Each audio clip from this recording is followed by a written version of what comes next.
Hello friends, তো তোমরা যারা নতুন কলেজে অ্যাডমিশন নিতে চলেছো 2020-21 সেশনে, তো তারা অনেক দিন থেকে রিকোয়েস্ট করছিলে আমি তোমাদের জন্য সেই ভিডিওটা আজকে বানিয়ে দিচ্ছি। তো তোমাদের বিভিন্ন কলেজে মেরিট লিস্ট পাবলিকেশন শুরু হয়ে গেছে এবং তোমরা এমন অনেক ক্যান্ডিডেট রয়েছো যারা একটা কলেজে অলরেডি অ্যাডমিশন নিয়েছো, কিন্তু তোমাদের পছন্দের কলেজ বা সেই কলেজে তোমরা চান্স নিতে চাও, বা পরবর্তী ক্ষেত্রে সেকেন্ড বা থার্ড লিস্টে যদি সেখানে নাম চলে আসে সেখানে তোমরা অ্যাডমিশন নিতে চাও। তো সেটা কিভাবে নিতে পারবে, এই যে কলেজে তোমরা অ্যাডমিশন নিয়েছো এইখানে তোমাদের কি কি কাজ করার বাকি থাকে, সেই বিষয়গুলো আজকে এখানে ডিসকাস করতে চলেছি। ফুল একেবারে এখানে পুরো ডিটেল ডিসকাস করতে চলেছি। তো যারা এই চ্যানেলে নতুন আছো অবশ্যই চ্যানেলটিকে সাবস্ক্রাইব করে বেল আইকনটি প্রেস করে দাও, যাতে সমস্ত এডুকেশনাল আপডেটগুলো এখান থেকে তোমরা টাইম টু টাইম পেয়ে যাও, এবং ভিডিওটিতে অবশ্যই একটি লাইক করে দিও। এবং সেই সাথে সাথে তোমাদেরকে আরও যে কতগুলো বিষয় পয়েন্ট আকারে বোঝাবো, সেটি হলো 1 নাম্বার, তোমরা কিভাবে অ্যাডমিশন ক্যান্সেল করবে একটা ইনস্টিটিউশনে বা একটা কলেজে অ্যাডমিশন নেওয়ার পর অন্য কলেজে যদি তোমরা অ্যাডমিশন নিতে চাও, তাহলে তোমাদের এই যে পুরনো কলেজ রয়েছে সেখান থেকে অ্যাডমিশনটাকে ক্যান্সেল করতে হবে এবং একটি অ্যাডমিশন ক্যান্সেলেশন রিসিপ্ট বা ট্রান্সফার সার্টিফিকেট তোমাদেরকে নিতে হবে। এই যে ট্রান্সফার সার্টিফিকেটটা, এটা কখনো অনলাইনেও দেওয়া হতে পারে, কখনো অফলাইনেও দেওয়া হতে পারে। কিছু কিছু কলেজ এটাকে অনলাইনে প্রদান করে ওয়েবসাইটের মাধ্যমে, তোমরা ইউজার আইডি এবং পাসওয়ার্ড দিয়ে লগ ইন করার পর সেখানে অ্যাডমিশন ক্যান্সেলেশনের অপশন পাবে। আবার কিছু কলেজ কি করে, অফলাইনে কলেজ ক্যাম্পাস থেকে এটা দিয়ে থাকে।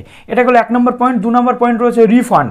তো তোমাদের একটা কলেজে অ্যাডমিশন নেওয়ার পর অবশ্যই মনে হতে পারে অন্য কলেজে যখন অ্যাডমিশন নেবে পুরনো কলেজের যে টাকাটা তোমরা পে করেছো ইউজিসির গাইডলাইন অনুযায়ী সেটাকে তোমরা রিফান্ড করতে চাইবে।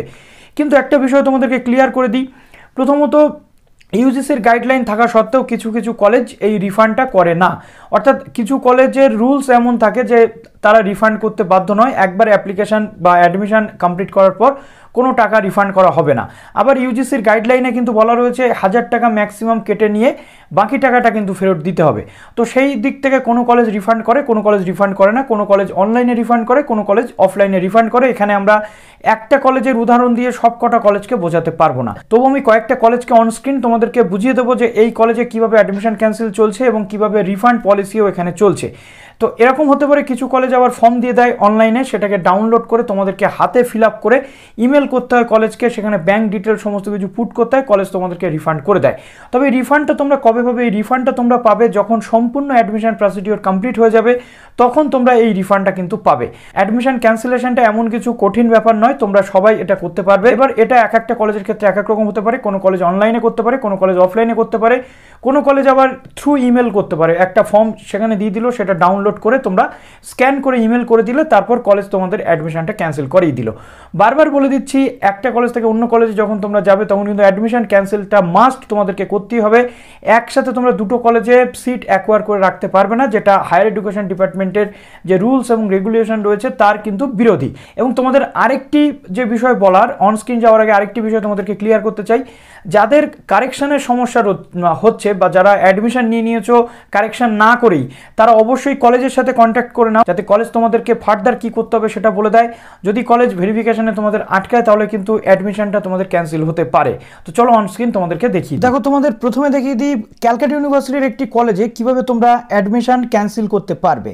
প্রথমত এটা দেখো, এটা হচ্ছে ক্যালকাটা ইউনিভার্সিটির বিবেকানন্দ কলেজ ফর ওমেন বরিশাতে যেটা রয়েছে সেটা। তো দেখো, এখানে এই ওয়েবসাইটে আসার পর এরকম একটি সেকশন তোমরা পাচ্ছ যেখানে লেখা রয়েছে অ্যাডমিশন ক্যান্সেল।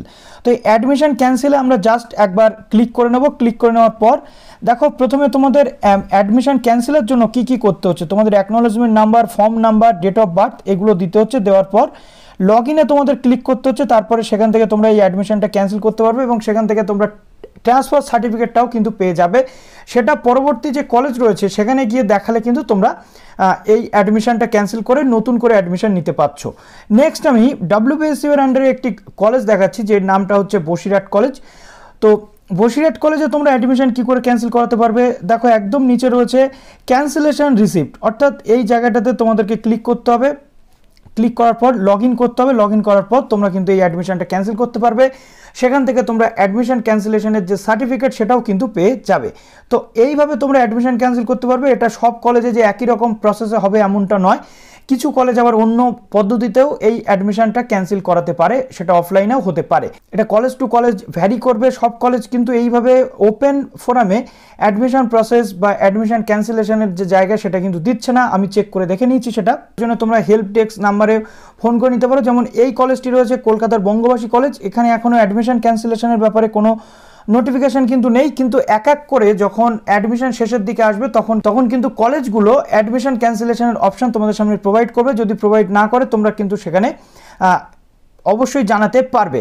এবং দেখো এখানে যেটা রয়েছে বঙ্গবাসী কলেজে রিফান্ড পলিসি, তো রিফান্ড পলিসি কিছু কলেজ বললাম যে রিফান্ড দেবে, কিছু কলেজ আবার রিফান্ড নাও দিতে পারে। তো ইউজিসি রুলস অনুযায়ী অক্টোবরের মধ্যে যদি তোমরা রিফান্ড ক্লেম করো তাহলে তোমাদেরকে রিফান্ড দিতে হবে বা অ্যাডমিশন ক্যান্সেল তোমাদের করাতে হবে।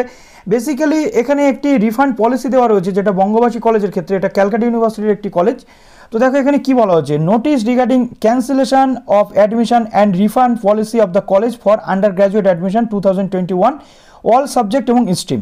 তো কি বলা হচ্ছে, নাম্বার 1 দেখো, a newly admitted student who is not willing to continue his her studies, অর্থাৎ একজন নতুন অ্যাডমিটেড ক্যান্ডিডেট যে বঙ্গবাসী কলেজে তার যে পড়াশোনা সেটাকে কন্টিনিউ করতে চায় না, তার জন্য তাকে অ্যাডমিশন ক্যান্সেল করতে হবে। সে একটা সিট কিন্তু ব্লক করে রাখতে পারে না, যে সুযোগটা অপরজন বঞ্চিত হতে পারে সে যদি সেই সিটটাকে অ্যাকোয়ার করে রাখে। তো সেই প্রসিডিওর কীভাবে হবে, the cancellation procedure would be available in the admission portal. তো অ্যাডমিশন পোর্টালে তোমরা এই ক্যান্সেলেশনের যে অপশান সেটা পাবে। অ্যাডমিশন পোর্টালে গিয়ে তোমাদেরকে লগ ইন করতে হতে পারে এবং পোর্টালের বাইরেও তোমরা পেতে পারো। তো ভিতরে তোমরা লগ ইন করে গিয়ে সেখানে দেখতে পাবে অ্যাডমিশন ক্যান্সেল বা ক্যান্সেল ইউর অ্যাডমিশন, এরকম কিন্তু একটা অপশান তোমরা পাবে। নেক্সট কি বলা হয়েছে, students eager to have the refund of fees, অর্থাৎ যে সমস্ত ক্যান্ডিডেটরা তোমরা রিফান্ড চাইছো সেই প্রসিডিওরটাও পোর্টালে দিয়ে দেওয়া হবে। এবার দেখো সেখানে তোমাদেরকে কি কি করতে হবে। প্রথমত একটা ফর্ম দেওয়া হতে পারে যেটা তোমাদেরকে স্ক্যান করতে হতে পারে, অর্থাৎ ফিল করে স্ক্যান করতে হতে পারে, প্রিন্ট করে। তো সেখানে কি কি লিখতে হতে পারে দেখো, এখানে বলা রয়েছে তোমাদের অ্যাপ্লিকেশন নাম্বার, ট্রানজ্যাকশন ডিটেল অর্থাৎ যে টাকাটা তোমরা পে করেছো সেই টাকাটা, অ্যাকাউন্ট নাম্বার যেখানে তোমাদের যে ব্যাঙ্ক অ্যাকাউন্টে রিফান্ডটা আসবে সেই অ্যাকাউন্ট নাম্বার, এবং ক্যান্ডিডেটের নিজেরও হতে পারে বা তার গার্ডিয়ানেরও হতে পারে, ব্যাংকের নাম, ব্রাঞ্চ কোড, সমস্তটা কিন্তু সেখানে দিতে হতে পারে। অর্থাৎ টোটাল অ্যাডমিশনটা কমপ্লিট হওয়ার পর তোমাদের এই রিফান্ড হবে, ততদিন পর্যন্ত তোমাদেরকে ধৈর্য ধরে অপেক্ষা করতে বলা হচ্ছে এবং এটা হায়ার এডুকেশন ডিপার্টমেন্টের রুলস অনুযায়ী হবে। তো বঙ্গবাসী কলেজ কি বলছে দেখো, এটা এক একটা কলেজ এক এক রকমভাবে বলবে। দেখো এখানে কি বলা হয়েছে, এখানে বলা হয়েছে 100% তোমরা রিফান্ড পাবে 15 দিনের আগে, অর্থাৎ অ্যাডমিশনের লাস্ট ডেটের 15 দিন আগে যদি তোমরা কনফার্ম করো তাহলে, এবং 80% পাবে 15 দিন পেরিয়ে গেলে, অর্থাৎ অ্যাডমিশনের লাস্ট ডেট ঘোষিত হওয়ার 15 দিন পেরিয়ে গেলে এটা তোমরা 80% পাবে, এবং 15 দিন থেকে 30 দিনের মধ্যে যদি তোমরা বলো তাহলে 50% টাকা রিটার্ন পাবে। অর্থাৎ অ্যাডমিশনের লাস্ট ডেট বা যে ডেট থেকে তোমরা অ্যাডমিশন নিয়েছো সেটা 30 দিন পর্যন্ত যদি তোমরা কনফার্ম না করো যে অ্যাডমিশন ক্যান্সেল করছো তাহলে 0% রিটার্ন পাবে। তো এইভাবে টোটালটা তোমাদের হতে চলেছে। এবং এখানে বলা হয়েছে কোর্স ফিস এবং non tuition fees but exclusive of caution money, অর্থাৎ কশান মানি তোমাদেরকে নিয়ে সেটা কিন্তু ফেরত দেওয়া হবে। তো এটা এক একটা কলেজে কিন্তু এক এক রকম সিস্টেম রয়েছে, সব কলেজে যে একই রকম তা নয়। তো এরপরে যেমন বিভিন্ন কলেজের আপডেট আসবে তেমন তোমাদেরকে বলে দেবো। এবার আরেকটি বিষয় তোমাদের ক্লিয়ার করে রাখি, যেটা তোমাদের জানাটা খুবই জরুরি, সেটা হলো যে অনেক ক্যান্ডিডেট এমন আছো যারা কারেকশান করোনি, অর্থাৎ নামের বিভিন্ন জায়গাতে ভুল রয়েছে বা আনুষঙ্গিক বিষয় ভুল রয়েছে, সেই জায়গাগুলো তোমরা কারেকশান করার জন্য এখনই কলেজকে ইমেল বা ফোন করে নিতে পারো, নাহলে কিন্তু সমস্যা হতে পারে ভেরিফিকেশনের ক্ষেত্রে। তো সেজন্য বি কেয়ারফুল। ভিডিওটি কেমন লাগলো অবশ্যই জানিও। ভালো থাকো সবাই, অল দ্য বেস্ট।